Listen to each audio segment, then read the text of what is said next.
Ghost riders in the sky. Another review with my good friend Josh. What up? You may remember him from my X-Men First Class review a long time ago. But we're here reviewing Ghost Rider: The Spirit of Vengeance. We just saw it at 10:03. We just got out of it about an hour ago. It was alright. It wasn't the best, but it was alright. Josh, what'd you think? I didn't like it that much. It was really cheesy. Yeah. I was making jokes the whole time. Couldn't get enough the movie. But let's just get right into it. First off, let's just start with the story. I'm not going to give it away, so I'm just giving them a premise. So it's pretty much, it's weird. It's a sequel to Ghost Rider, but it's also kind of a new version. So it's Johnny Blaze is on the run from society pretty much, because when he becomes the Ghost Rider, you know, he kills people. And so he's on the run from everybody, and it ends up in, I think the movie starts in Italy. They don't really make it clear at the beginning where they are, but it starts right off. I mean, there's no real exposition, which is the first annoying thing. You don't really get to know any of the characters, you know? It just starts right off. Yeah. So it's that, and then this man, oh God, what was his name? Mikiosh or something. I don't know, some French guy. Oh yeah. Yeah. No, it tells Johnny that he has to go like rescue this boy that the devil is chasing. Yeah. And in exchange, yeah, in exchange he'll take away his Ghost Rider curse, and so the movie just takes off from there. But the story is not very good. I mean, it has a good concept and it could be good, but it's just not very well executed. I don't think that the directors really did it as well as they could have, personally. So the story kind of tends to go off different ways. So, I mean, it wasn't bad to me. What do you think of the story? Well, it wasn't much of a story. Yeah, I know. But like I said, I was pretty much just making jokes the whole time and finding every little thing to make fun of. Yeah. But, so, I mean, the actors in the movie, let's talk about that. The acting was cheesy, yeah. I mean, it's Nick Cage. He's the only person, by the way. I mean, you saw the first Ghost Rider. I'm a Ghost Rider fan, period. Comics and everything. You are a fan of the first movie. Yeah. And, is it me or was Nick Cage the only guy from the original movie that was still in this one? When you come to think of it. Yeah, I think Nick... Well, it is a totally different scenario. Different area. Yeah, I know, but I mean, the devil was a different guy. They didn't make any reference. They also kind of explain that. I'm not going to give it away, but they explain that. Yeah, true. So, like, he takes different forms and stuff. Yeah, plus he's the devil. He does that. Anyways, but the acting was pretty cheesy. The kid couldn't act for crap. The kid that they're chasing, Danny, who, if you're a Ghost Rider fan, you'll know exactly who Danny is. But he's just not a very good actor to me. You know, he was really stale and didn't really give off a lot of emotion. And the directors, I can't remember their names, but I know they did the Crank movies. I mean, they're in it for the action, but they didn't give enough focus to the story, personally. Just real quick, before I get into things I liked about the movie, because there was good parts of it, but... Yeah. Something that probably bugged me the most, if anything, was the way their use of camera angles and shots. It's the cinematography and, like, the way they use some effects. Like, they did this thing that really annoys me. They do in a lot of action movies where it's, like, fast motion and regular motion, you know what I mean? Mm-hmm. Like, you know what I mean? I don't know. Kind of like Edward Cullen walking around. But I don't know how to explain it. But the camera use was kind of cheesy. The villain, I can't remember his name. It was Blackout. That's what his name. The decaying guy, Blackout. His ability was cool, but like the way they would use the camera when he's killing people was really cheesy. I mean, black background, and all you see is him killing people. The decaying guy. DK, yeah. DK. No, you said Blackout. Well, online his name is Blackout on the credits. So okay. We just called him DK because we didn't know his name. But that's his ability, he decays people. But I mean, it's like every time you touch somebody, he decays them. and the screen just goes black in the background. It's really annoying. And they do that kind of stuff a lot with different sequences with Ghost Rider. Half the time he's on the bike, you can't tell because it's like a weird camera angle. So I didn't like that. But to the good parts of the movie, because I mean there was some redeeming qualities.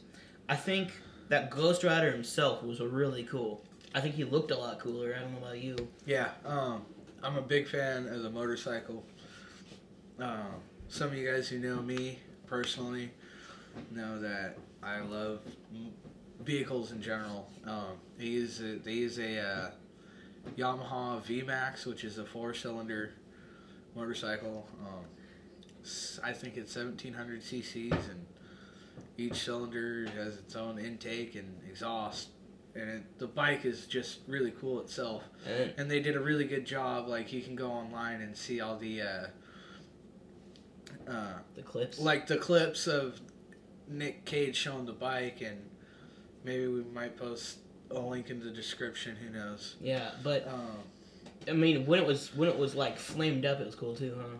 By the way, we did see this in 3D. Yeah. Oh yeah. So yeah. Another bad part. 3D. Don't see it in 3D, dude. Okay, we were gonna go see it in 2D, but our theater was only showing it in 3D, and the theater that was like about a half an hour away, because we were like, okay, I don't want to see this in 3D. Let's just drive out to AG, also showing it in 2D or only in 3D. So you know, screw it, it's $5. We'll go see it in 3D. Not worth it.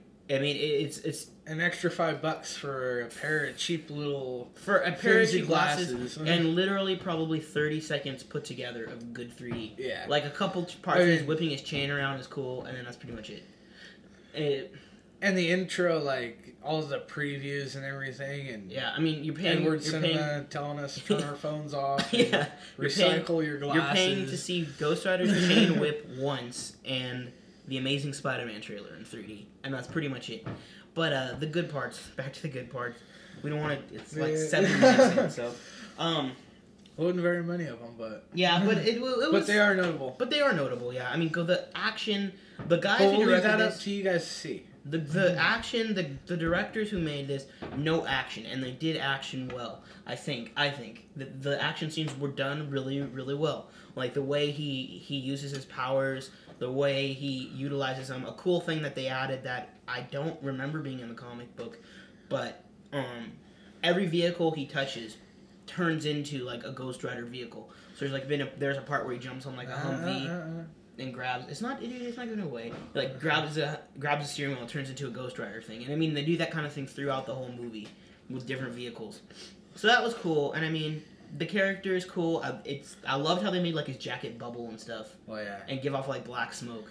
So that was awesome. So the action and the vehicles and stuff was cool. It was a guy movie, but the story and the acting, it just made it really, really cheesy. You know, I mean, it felt almost at times, you know, those direct-to-DVD movies that don't even make it to the theaters. Oh, yeah. Honestly, to me, it kind of felt like that at some points. Yeah. It felt like, I mean, it was rushed and not very good. So, personally, even though the ending does set up for Ghost Rider 3, to me, what they did with the ending, which I loved the ending. I will say that. As a Ghost Rider fan, you will love the ending. But, they didn't really... I don't know. I don't think they did a good enough job to be able to carry on the series, because this was going to be the movie that either made it or broke it for Ghost Rider. So chances are we're not going to see another Ghost Rider in probably like 10 years, because if it doesn't make enough money, then they're not going to bother with it. So I kind of beg to differ with the ending. The ending to me kind of screamed Ghost Rider 3. So. Yeah, I know, but I mean, if they don't make enough money, then Marvel's not going to want to back it. I mean, Columbia. Sorry, this wasn't a Marvel movie. But we're 9 minutes in. Let's just finish it up. Ghost Rider was very meh. It was enjoyable. I mean, you know, you're bored on a Saturday or something. Grab a buddy and go see this movie. I mean, you know, it's just a popcorn muncher. Sit and enjoy the film. But do not waste your $15. Do not worry about 3D because it's not any good. But I mean, if you're going in for a good story or something, go see Chronicle.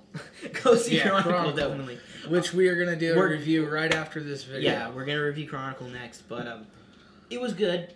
I mean, it wasn't, you know what I mean. It was enjoyable, but I wouldn't really recommend it going out of your way to go see it. So I give it a solid I don't know, probably like 2 out of 4 stars. It was very, very meh. What would you give it out of 4? Out of 4? Yeah. Well, I don't know, probably about a 1 or 2.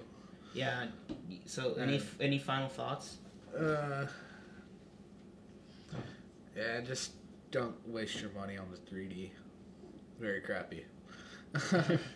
It's coming from a blind man. I'm gonna have to hit this kid, so we're gonna end that right there. Okay, thank you for watching, guys. Stay tuned for more reviews from me and from Josh. This is gonna become a series, huh? Yep. Because we're seeing movies like every weekend now, so this will become just a little series. We'll sit and review. So I hope you guys enjoyed this. Sorry it went like 10 minutes. Sorry about that, but stay tuned for more reviews. This is Eddie signing out.